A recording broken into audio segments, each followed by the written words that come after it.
how do you think the custom bike building scene, not so much a scene, but the way bikes are produced these days, how has it changed in the last sort of 10 years? RevelatorAlf.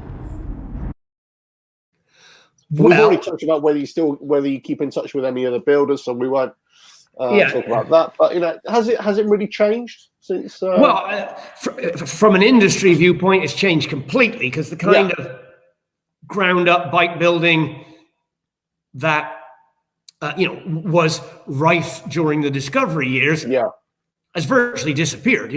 Guys that are manufacturing frames and building a ground up bike, buying a crate motor and creating something from nothing, that's almost unheard of these days. Almost. I mean, I think it's starting to make a little bit of a comeback. I think touching back to the group of guys that are in their 50s and realizing, if I don't build that rigid that I always wanted now, I'm never going to be able to do it.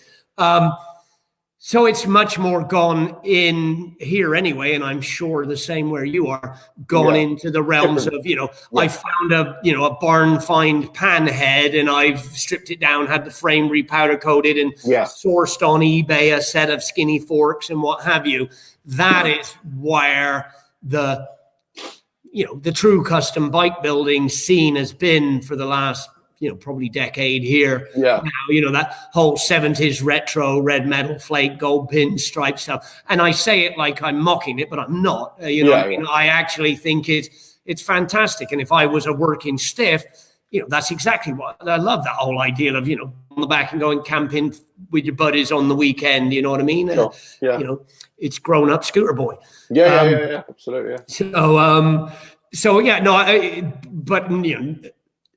And there are a few names out there, companies that are able to do that and create quite a business doing it. They're making their own little oil tanks and stuff that's all part of that build scene. So your lead sneds and your brass knuckles and your all of these companies. They're rising up in sort of notoriety, and I'm hoping they're all making money and doing great. It's great that they are able to do that and do so. And it's way more interesting than sort of the stale period we had, I think, immediately after the discovery thing. I think the bikes have been becoming more and more interesting, even if they've been becoming less and less lucrative for Uncle Russell, So there you go. So that's kind of the way I think that it's changed. Everyone's like, it'll come back. It ain't ever coming back crazy like it was back at the turn of the century, as they say. I don't ever see there being that perfect storm of everybody's got a disposable income. There's some clowns on the Discovery Channel that makes everybody think they have to have a metal flake orange chopper in their garage. And, and everybody's got way too much money. And if they don't, they're just borrowing it anyway because, the bubble's never going to burst, mate. So that perfect storm of TV popularity, choppers were the thing, and then it was cupcakes, and then it was tattoos, and then it was home improvement. Choppers are the thing at the time where everybody had the money. It does look that there is a little bit of a comeback of that whole ground up custom building, of the type that was, very popular at the end of the 90s and what have you. It won't be to the same level, but I'm hoping it becomes part of the bike scene all over again.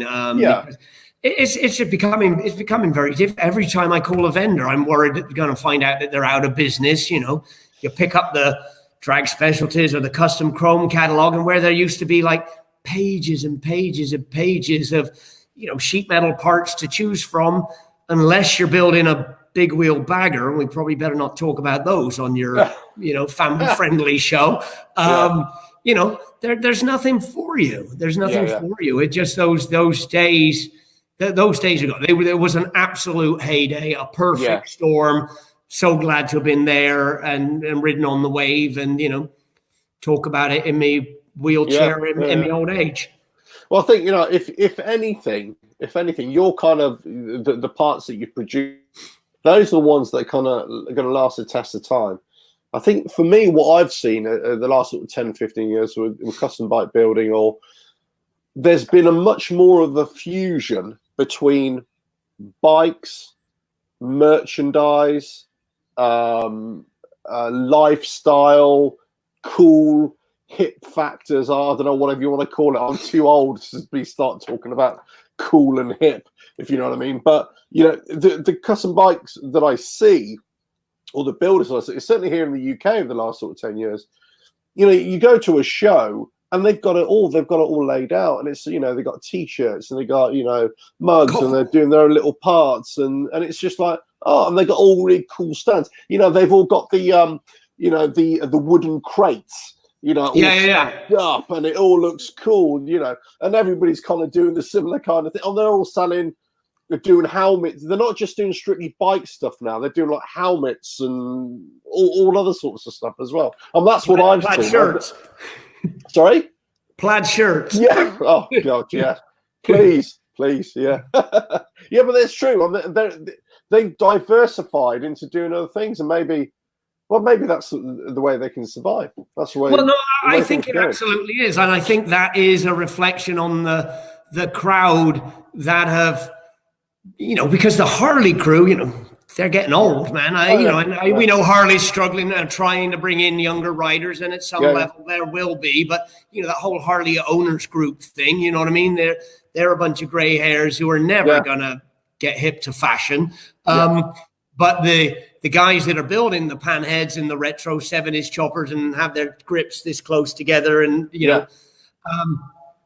those guys are into a whole sort of lifestyle thing. And, it's not necessarily my bag, but I understand that. And I think that it's cool. This whole, like I said, we got this house of machine things here. We've got a bike shed coming here. I know you have the bike shed in London. All of that, cool sort of venue, lifestyle, fashion thing. It's a little manufactured, maybe. It's a little different from your, chopper club guy who made a pair of jeans out of an old Belstaff and, blah, blah, blah, back in the day when we were real bikers. But, you can't knock it. It's better than driving around in a Honda Civic, Absolutely.